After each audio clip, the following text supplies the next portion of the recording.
TVK தலைவர் விஜய் அவர்கள் வந்து அஜித்குமார் அவர்களோட லாக்அப் டெத்துக்கு அப்புறம் ஆர்ப்பாட்டெல்லாம் அறிவிச்சிருக்காரு. ஒரு நீதி வேண்டும் என்பதற்காக, நியாயம் வேண்டும் என்பதற்காக சட்டத்தின்பால் விஜய் அவர்கள் இந்த ஆர்ப்பாட்டத்தை நடத்துவதற்கு இந்த அரசு ஒத்துழைப்பு கொடுக்கவில்லை, தடை போடுகிறது. எதுக்கு தடை போடுறீங்க? என்ன யோக்கியதற்கு உங்களுக்கு? அட்டுழியத்தை வெளிக்கொண்டு வந்துருவாங்கன்னு பயமா? தோழர் விஜய் அவர்கள் நாளைய தினம் கிட்டத்தட்ட மிகப்பெரிய ஆர்ப்பாட்டத்தை சிதம்பரம் மைதானத்திற்கு எதிரிலே நடத்த இருக்கிறார்கள். 1,00,000 பேர் கூட இருக்கிறார்கள். நாளைக்கு சென்னை ஸ்தம்பிக்க காத்திருக்கிறது.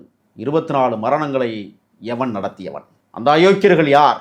அவரவர் அப்பொழுது நடக்கிற நிகழ்வுகளுக்கு மட்டுமே ஆர்ப்பாட்டம் என்கிற பெயரிலும் பேட்டிகள் என்கிற பெயரிலுமே முடித்துக் கொள்வார்கள், சம்பிரதாயத்திற்காகவும் சடங்குகளுக்காகவும். ஆனால் இந்த ஆட்சியில் 24 லாக்அப் டெத் என்று சொல்லக்கூடிய காவல்துறை பாதுகாப்பு மரணங்கள் நடந்திருக்கிறது என்றால் எப்படி சரி செய்வது? இந்த ஆட்சியில் இதுவரை 7,200க்கும் மேற்பட்ட படுகொலைகள் நடந்திருக்கு 4.25 ஆண்டுகளில்.